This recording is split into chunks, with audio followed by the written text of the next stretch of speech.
Hey, look out! It's the Waste and Safety Compliance Podcast, the hope for the hyper-regulated, where we unravel the regulatory mysteries of the legions of acronym-odious agencies who want to keep you perpetually licking their tall leather boots. Our goal is to help business owners and managers like you to overcome the EPA, DOT, and OSHA compliance obstacles through knowledge and understanding, breaking the circle of fear by putting the rules into plain English. The Waste and Safety Compliance Podcast is brought to you by Echelon Environmental. I am your host, Ron Harvey.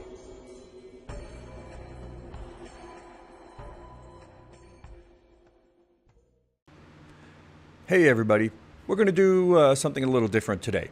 I did a little training session yesterday at a waste facility, and I thought you guys might find it interesting. It's kind of the other side of the stuff I do, the actual waste management. And we were looking at some peroxidized ethers that needed to be shipped to a disposal facility and how to manage those things. You got to be kind of careful with that kind of stuff. I'm going to go through this pretty quick, and I hope you enjoy it.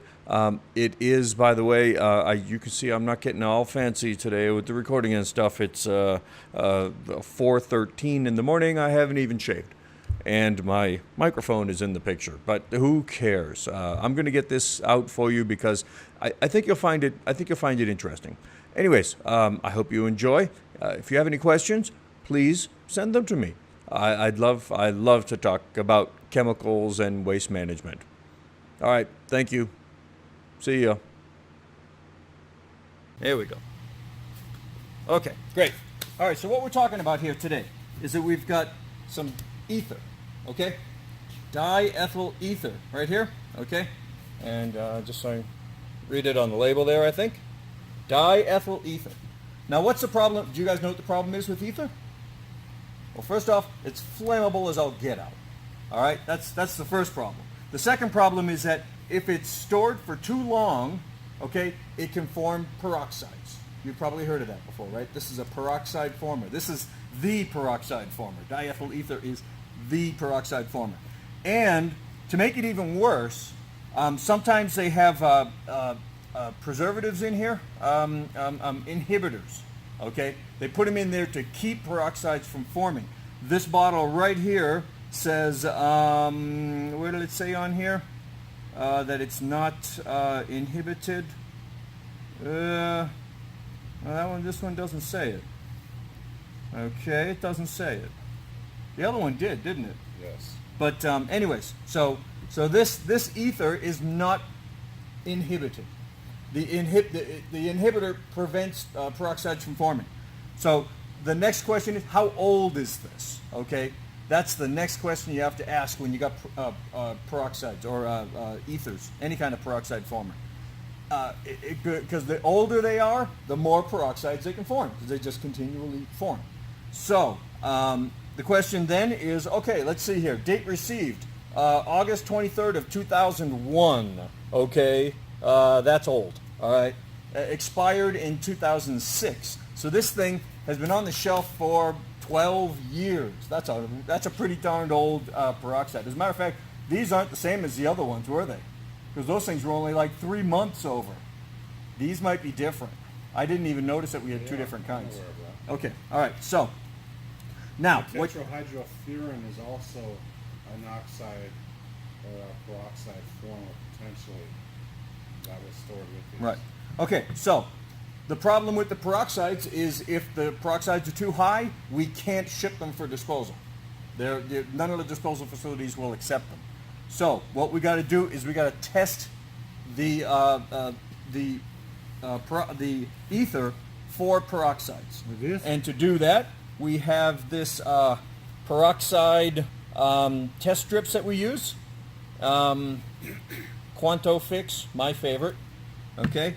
And these will give us a pretty good reading of what the peroxide level is in these containers. So we open this baby up, pull a couple of them out. These are really very simple to use, okay? You dip it into the liquid for a second, you pull it out, shake it a bit, give it 5 seconds. And then you look for this, this one little patch right down here, way down on the bottom there. It will turn blue if it's got peroxides, and it will turn shades of blue. Very, very slight to medium to really dark blue means, ooh, crap. All right, so we got to open this baby up. Now this one is at room temperature. So the question is, gee, is that a problem? Well, yeah, for peroxides it is, because the boiling point of this stuff is 32 degrees? 32, no, it's 34 Celsius, okay? 90 Fahrenheit. Yeah, right now we're just right at about the boiling point for this stuff. The temperature outside is about the boiling point. That's bad, okay, in general. So, isn't that cute? Sealed for quality, all right? That's basically a little beer bottle kind of seal, which is about average for these things. You gotta kind of pry this off just a bit. You might be able to hear there's a little bit of pressure in there. Okay.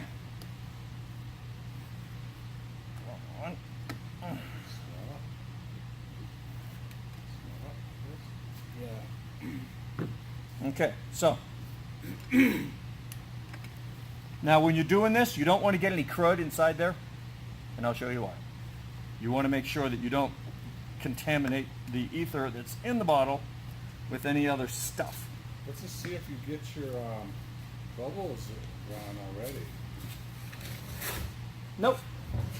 We were just getting them when we put our test strip Yeah. in there. Now this is important to notice, okay? Because we'll talk about this some more. But first, we got to test the peroxide level. So, kind of shake any dust stuff off of there. Open that baby up, and get it wet. Okay, it's nice and wet. And shake it, shake it, shake it. 4, 5, 6, 7. Okay. Note, guys, look at the color. Okay, you can see that this this peroxide test strip turned very slightly blue. Now, if you look at it according to this scale, okay, I would say it would match right around 3 parts per million of peroxide in this bottle. Okay, now that's a positive test. So that's a big deal when it comes to peroxides. Now let's see if it didn't do it, Doug. I know it didn't. Oh man, I'm so disappointed. It's too cold. Well, no, I took it out an hour ago. I mean, it's room temperature right now. Is it? Oh yeah, this one is. Let's take our other ones out. And each of you guys got your gloves on. Each of you grab. Okay, so Wait. so there. I mean, that is as simple as it gets. Okay, and then when you put this cap on, make sure it's pretty tight. One more bottle cap? No, you'll never get this thing back on. Yeah. And then, by the way, this glass here is about twice as thick as normal glass, because these things build up a lot of pressure when it's hot. A lot of pressure. What's the packing group for diethyl ether? It's packing group 1. It's a packing group 1 hazardous material. Pretty damn dangerous stuff. Okay? So that was it. So say if that was outside, So like here we got diethyl ether, very slightly peroxidized. 3 parts per million is not much. if it was Okay? outside like 100-degree weather, Who? What would happen is that when you open this up, it would begin to boil. it would blow the cap off. No, Or we just no, do it? never happened. No, it wouldn't do it. I mean, come on, they ship these things all the time. They don't ship them refrigerated. They ship this stuff every day. So they've got it in a container that will hold probably temperatures up to 140 degrees. Okay, but like I said, the boiling point of this stuff is about 92 degrees, say 92. So if you've got this stuff at 100 degrees and you pop that cap off of there, it's going to boil. I mean, it's going to boil like water boiling, and you see vapors coming off, and that'd be bad. It was boiling this morning. Do you know what you do when Was it? if you have if you ever have something like that happen, and no, it's just not doing it. I don't think it's so- warm enough. Warmer now than it was this morning. So anyways, don't panic. Okay, it's boiling. It's not hot. It's just boiling because of the boiling point of this stuff is so low. Just put this cap on nice and tight, and what that'll do is it'll still boil as it's going in here, and it will build up pressure inside the bottle. When that pressure reaches a high enough point, it'll stop boiling. And that's because of a complicated relationship between boiling point and pressure. But that's what happens. Okay? Now, after I finished that discussion with the guys there, I did bring up another topic a few minutes later, but I forgot to. There was no way for me to edit it. I didn't even record it. So I wanted to mention something that's really, really important. The ether problem, okay, is, as you can see, I mean, that was a very old bottle. I was just handling it like it was any other chemical. But that's because that container had never been opened. Okay, it was completely unopened, never unsealed, and I knew that. But if you go to a shelf and you've got a 10 or 12 or 15-year-old ether sitting on the shelf, and it's only half full, it's been opened. If it's been opened, then air has been allowed to get into the container. The additional oxygen in the air accelerates the peroxide formation. Okay, now that can make a huge difference. If you come across a bottle of ether that's been sitting on the shelf for a long, long time, and it had been opened in the past, don't touch it. Let me repeat myself. Don't touch it.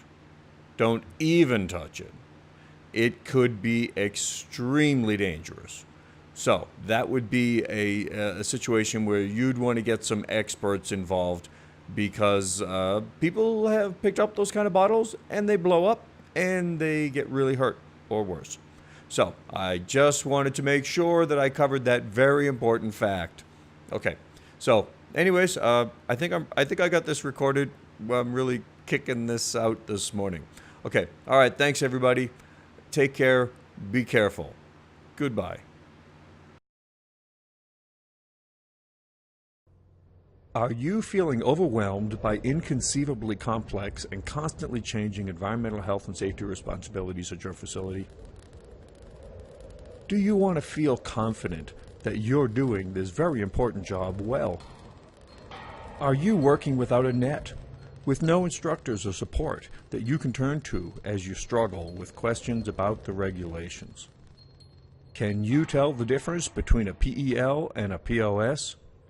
There is hope, because the EHS Manager's Facility Compliance course is coming to the rescue soon. This in-depth course is unlike any other regulatory compliance training out there. You will get plain English explanations of the EHS obligations that your business faces every day. We will cover the OSHA requirements for workplace safety, the EPA rules for waste and chemical management, and the DOT regulations for hazardous material shipping, and the Federal Motor Carrier Safety Administration's boundless mandates for CDL drivers. There will be no fluff and no nappy time during this extensive course. You will be handed just the nuts and bolts and tools you need to keep your facility in compliance. Please stay tuned, because the EHS Manager's Facility Compliance course is coming to the rescue soon.